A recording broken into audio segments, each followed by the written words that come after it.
Halo, kali ini kita akan membahas pembangunan Ibu Kota Negara Nusantara dalam perspektif hukum lingkungan. Lokasi pembangunan IKN terdapat di Kalimantan Timur yang mencakup dua kabupaten, yaitu Kabupaten Penajam Pasir Utara dan Kabupaten Kutai Kartanegara.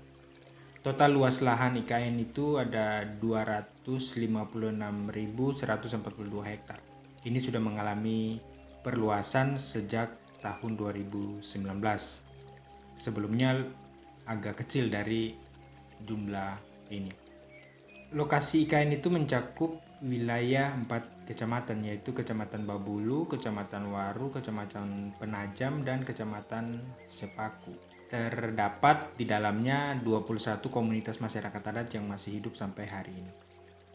Berbicara mengenai hukum lingkungan dalam pembangunan IKN, maka paling tidak ada 5 dasar hukum yang penting untuk kita ketahui, yaitu Undang-Undang Nomor 5 Tahun 1960 tentang Peraturan Dasar Pokok-Pokok Agraria atau yang biasa disebut dengan UPA. Lalu Undang-Undang Nomor 41 Tahun 1999 tentang Kehutanan atau yang biasa disebut dengan Undang-Undang Kehutanan. Lalu Undang-Undang Nomor 32 Tahun 2009 tentang Perlindungan dan Pengelolaan Lingkungan Hidup atau yang biasa disebut dengan UU PPLH. Lalu Undang-Undang Nomor 11 Tahun 2020 tentang Cipta Kerja atau yang disebut dengan UU CK, terutama di bab yang mengatur tentang persetujuan lingkungan, yaitu pasal 21 dan pasal 22. Lalu Undang-Undang Nomor 3 Tahun 2022 tentang Ibu Kota Negara yang saat ini sedang digugat. Persoalan lingkungan hidup itu terdiri dari 3 komponen utama, yaitu biotik, abiotik, dan budaya. Komponen biotik kita tahu merupakan unsur lingkungan yang terdiri dari makhluk hidup atau benda hidup seperti manusia, hewan, tumbuhan, mikroorganisme, dan sejenisnya. Pertanyaannya, apakah manusia di sekitar lokasi IKN sudah hidup layak dengan kekayaan alam yang melimpah saat ini? Kalau menurut data dari Badan Pusat Statistik tahun 2021, jumlah penduduk miskin Kabupaten Penajam Pasir Utara itu sekitar 12.000 jiwa dan Kabupaten Kutai Kartanegara itu 62.000 jiwa. Padahal pendapatan domestik regional bruto Kabupaten atau Provinsi Kalimantan Timur itu sebesar 695 triliun lebih. Nah, kan sangat ironis sekali kalau PDRB-nya tinggi tapi masyarakatnya miskin. Kekayaan alamnya sangat melimpah tapi masyarakat sekitarnya masih sangat miskin. Kalau kita lihat gambar yang ditampilkan di sini, ini merupakan wawancara dari Mata Natswa yang dimuat dalam kanal YouTube-nya dan kanal YouTube Narasi Newsroom.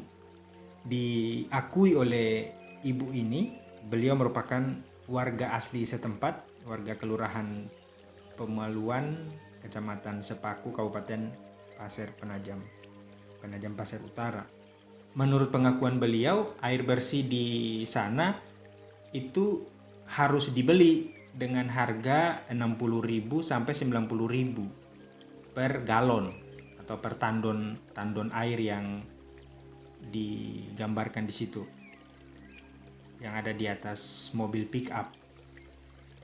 Nah, harga satu tandon itu 60.000 sampai 90.000. Dan itu biasanya dipakai hanya selama 2 hari.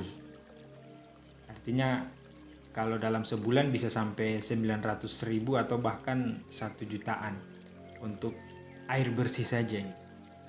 Dan mereka untuk mendapatkan air bersih itu harus membeli di luar daerah atau kabupaten mereka. Nah, ini kan sangat memprihatinkan sebenarnya ketersediaan sumber air bersih di sana.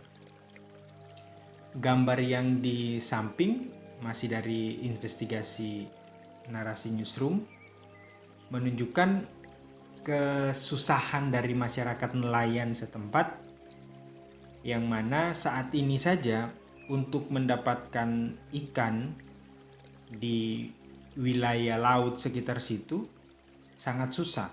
Di dalam video itu menunjukkan seorang bapak yang menunjukkan hasil tangkapannya semalam hanya 2 ekor ikan.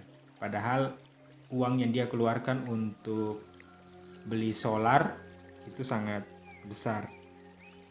Artinya bahwa mereka sangat kondisi perekonomian mereka sangat tidak baik sebenarnya. Mereka berada di dalam situasi yang cukup sulit.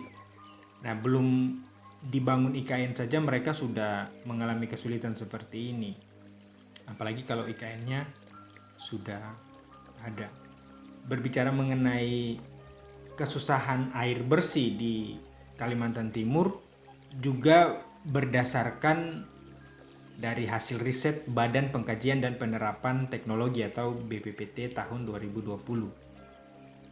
Jadi pengakuan kesusahan air bersih itu bukan saja dari non pemerintah, dalam hal ini jurnalis atau NGO, tetapi juga dari pemerintah sendiri yang mengakui bahwa di lokasi IKN itu sedang mengalami kesusahan air bersih.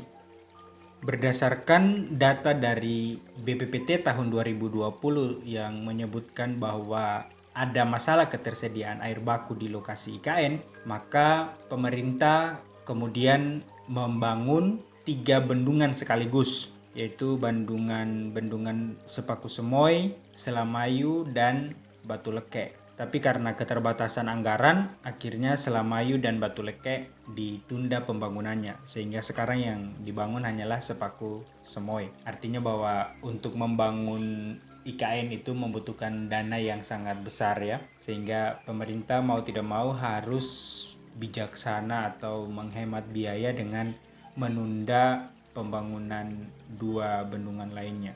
Jadi fokus ke Sepaku Semoy. Ini dikarenakan ketersediaan air baku di lokasi itu sangat minim, hanya 1.100 liter per detik. Angka ini sangat kecil untuk mendukung pembangunan IKN. Sebagai langkah praktis, pemerintah dipastikan akan membeli air dari PT Arsari Tirta Pradana milik konglomerat HD yang merupakan adik dari Menhan Prabowo untuk kebutuhan IKN, termasuk untuk kebutuhan air minum tentunya. Karena di lokasi konsesi milik HD ini letaknya dekat dengan lokasi IKN dan ketersediaan air bakunya itu 4.000 liter per detik. Ini menunjukkan bahwa yang diuntungkan dari pembangunan IKN adalah konglomerat atau orang kaya, bukan masyarakat sekitar. Nah, oleh sebab itu melihat ketersediaan air yang sangat minim seperti itu, pemerintah perlu melibatkan investor dalam pembangunan IKN. Tapi harus hati-hati, jangan sampai pembangunan atau investor yang datang itu justru akan merusak lingkungan. Itu dari perspektif manusia ya, biotik yang manusia. Kalau biotik hewan dan tumbuhan itu di Kalimantan juga sudah mulai ada tanda-tanda, bahkan ada beberapa yang sudah punah baik dari hewan maupun tumbuhan. Berdasarkan data dari WWF maupun FWI, lalu Walhi, ada beberapa jenis hewan yang sudah mulai terancam punah. Misalnya orangutan, tenggiling, monyet daun merah, kantan, lutung dahi putih, macan dahan Sunda, burung enggang, besut mahakam, dan lain-lain. 3 gambar yang ditampilkan ini adalah burung enggang, kemudian besut mahakam atau yang biasa disebut dengan lumba-lumba air tawar, dan macan dahan Sunda. Ini merupakan spesies kucing purba. Kan sangat menyedihkan sekali kalau hewan-hewan yang eksotik seperti ini menjadi punah. Generasi kita yang mendatang pasti tidak akan lagi bisa menikmati melihatnya lah secara langsung dan hanya bisa lihat gambar. Dan dalam perspektif ekologis, ada rasa berdosa sebenarnya dari kita sebagai manusia yang merusak habitat dari hewan-hewan ini. Selain hewan, ada juga tumbuh-tumbuhan yang mulai punah. Salah satu yang ditelusuri atau dibuktikan oleh para pecinta anggrek adalah anggrek spesies Kalimantan, seperti di gambar ini yang mulai punah keberadaannya. Ya, sangat disayangkan sekali. Ciptaan Tuhan yang indah-indah seperti ini harus punah atas nama pembangunan IKN seperti itu. Ini kita masih bahas yang terlihat ya, belum lagi makhluk yang mikroorganisme yang tidak bisa dilihat dengan kasat mata tetapi melalui teleskop dan lain sebagainya. Tentu itu satu kemunduran sebenarnya, apalagi dalam bidang ilmu pengetahuan dan teknologi. Sekarang kita bahas komponen abiotik. Kita tahu itu merupakan komponen atau unsur yang tak hidup seperti udara, air, lanskap, dan lain sebagainya. Ini adalah salah satu peta yang saya dapat dari PUPR, Kementerian PUPR, tentang tata guna lahan di lokasi IKN itu sendiri. Tentang bagaimana jumlah jiwa itu harus sebanding dengan area hijau yang akan dibangun nantinya. Lalu ini foto tentang target umum pencapaian. Jadi key performance indicators dari pembangunan IKN ini paling tidak ada 5 indikator. Nah, saat ini saya fokus ke indikator yang warnanya hijau, ekologis, dan preservasi lingkungan alami. Tentang bagaimana ketersediaan area hijau atau hutan itu harus bisa menyeimbangkan udara dan kelestarian lingkungan di sekitar IKN. Itu dua hal yang tadi, dua peta dan satu gambar indikator itu merupakan suatu paparan yang ideal tentang pembangunan IKN. Tapi fakta di lapangan hari ini seperti ditunjukkan dalam peta yang sebelah kiri ini menunjukkan ada ratusan izin konsesi, ada izin HGU perkebunan yang kurang lebih total dari izin-izin itu semua ada sekitar 11,6 juta hektar. Ini merupakan bentuk monopoli tanah oleh badan usaha skala besar dan tidak sebanding dengan wilayah adat dan pertanian yang makin mengecil dari tahun ke tahun. Sehingga dalam konteks tukar guling atau pengadaan tanah atau pembebasan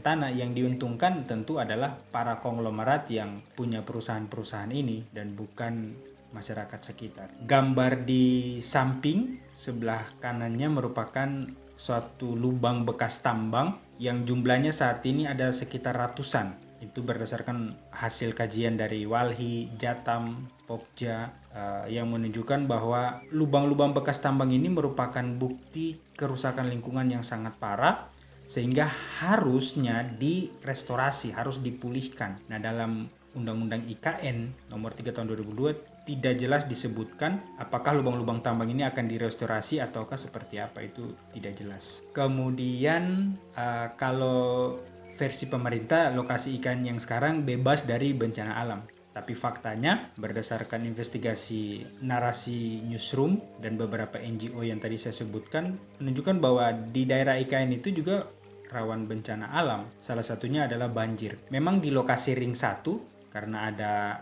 ring 1, ring 2, dan ring 3 lokasi pembangunan IKN. Di ring 1 seperti yang diarsir warna hijau ini, itu di daerah perbukitan sehingga tidak mungkin terjadi banjir. Tetapi akibat dari pembangunan di areal ring 1 ini mengakibatkan banjir di bawahnya, pemukiman di bawah lokasi ring 1 IKN itu yang diarsir dengan warna biru. Nah, makanya beberapa minggu lalu sempat terjadi banjir seperti yang dimuat oleh salah satu media nasional tribunnews.com, di mana daerah ring 1 IKN terendam banjir. Artinya bahwa pembangunan IKN itu sebelum selesai atau sebelum dimulainya sebenarnya sudah berpotensi menghadirkan bencana alam. Apalagi kalau pembangunannya sudah selesai, tentu ancaman bencana alam itu tetap saja ada. Kemudian berbicara mengenai komponen budaya, seperti tadi dijelaskan bahwa 3 komponen utama dalam isu lingkungan hidup adalah biotik, abiotik, dan komponen budaya. Kita tahu yang dimaksud dengan komponen budaya di sini adalah ritual adat atau bahasa, gaya hidup, termasuk juga budaya memenuhi kebutuhan ekonomi. Berdasarkan pengakuan masyarakat setempat lokasi IKN, mereka merasa bahwa keberadaan IKN ini akan mengancam kebudayaan mereka. Ritual-ritual adat mereka akan terancam hilang. Bahasa dan gaya hidup itu artinya akan ada yang namanya shock culture atau gegar budaya yang diartikan sebagai suatu perasaan yang gelisah, perasaan yang cemas, bingung. Karena biar bagaimanapun budaya dari masyarakat asli Kalimantan dengan mereka yang dari Jakarta akan pindah ke sana tentu sangat jauh berbeda. Nah, ini biasanya akan terjadi pengikisan atau terjadi penggusuran terhadap budaya, bahasa, dan gaya hidup masyarakat lokal. Berdasarkan pengakuan dari Bapak Darmadi, beliau sendiri sangat khawatir dengan hadirnya IKN ini. Hutan yang menjadi tempat sumber kebutuhan ekonomi dan juga tempat ritual adat mereka akan menjadi hilang. Lalu mereka juga khawatir nanti mau kerja apa di IKN nanti kalau mereka sendiri kebanyakan latar belakang pendidikannya rendah dan tidak punya skill atau kompetensi tertentu. Apalagi kalau konsep IKN-nya adalah smart city. Nah, tentu yang dipekerjakan di sana adalah mereka yang punya kompetensi, punya latar belakang pendidikan yang tinggi. Nah, ini merupakan suatu masalah sebenarnya. Sekarang apa yang harus dilakukan dalam perspektif mitigasi hukum? Tentunya IKN ranahnya sebenarnya adalah politik hukum tentunya, karena itu domain dari pemerintah dan DPR. Makanya sekarang kita tunggu saja seperti apa putusan dari MK. Yang jelas kalau misalnya putusan keluar tentu akan ada bagian-bagian yang perlu direvisi. Tapi bagi kalangan akademisi, perlu untuk dilakukannya diskusi akademik tentang hukum lingkungan dalam perspektif yang up to date atau mengikuti perkembangan global. Yang mana diskusi itu nanti tidak terbatas pada tataran normatif tetapi juga teoritis dan filsafat. Misalnya yang saya sebutkan di sini mendiskusikan tentang asas penyatuan dengan alam. Kalau kita belajar hukum kearifan lokal, asas ini tidak asing bagi kita, tapi jadi asas penyatuan dengan alam ini belum dirumuskan secara harafiah di dalam Undang-Undang Nomor 32 Tahun 2009 tentang pengelolaan lingkungan hidup. Padahal kalau kita lihat asas ini sangat dekat dengan kearifan lokal masyarakat adat Indonesia. Lalu perlu juga kita mengembangkan konsep ekofeminisme dalam hukum. Ekofeminisme sendiri merupakan cabang dari filsafat ekologi yang menentang sikap monopolistik manusia terhadap alam atau sikap eksploitatif manusia terhadap alam. Lalu konsep yang mau ditawarkan oleh ekofeminisme ini adalah kesetaraan atau hubungan yang setara antara manusia dengan alam. Analogi yang menarik dari ekofeminisme adalah bagaimana alam itu diperlakukan sebagaimana seorang ibu memperlakukan anaknya, sehingga alam tidak dirusak. Lalu yang senada dengan itu adalah pengembangan filsafat hukum ekologi. Kita di Indonesia kalau berbicara filsafat hukum cenderung menggunakan filsafat hukum ala Eropa atau Amerika, yang mana dimensi antroposentrisnya sangat kuat. Padahal dimensi ekologis di Indonesia itu sangat dekat dengan masyarakat kita, sehingga ini perlu juga dilakukan diskusi-diskusi ilmiah di fakultas-fakultas hukum supaya dimensi ekologi bisa diterima atau dijadikan suatu konsep yang lebih baru dalam pengembangan ilmu hukum, terutama yang berkaitan dengan hukum lingkungan. Kita tahu dalam sejarahnya ilmu hukum itu tidak statis melainkan evolve. Dia selalu berkembang seiring dengan perkembangan zaman dan perkembangan peradaban manusia. Oke, saya kira cukup di sini dulu. Video saya akan dilanjutkan pada video lainnya. Jangan lupa like dan subscribe.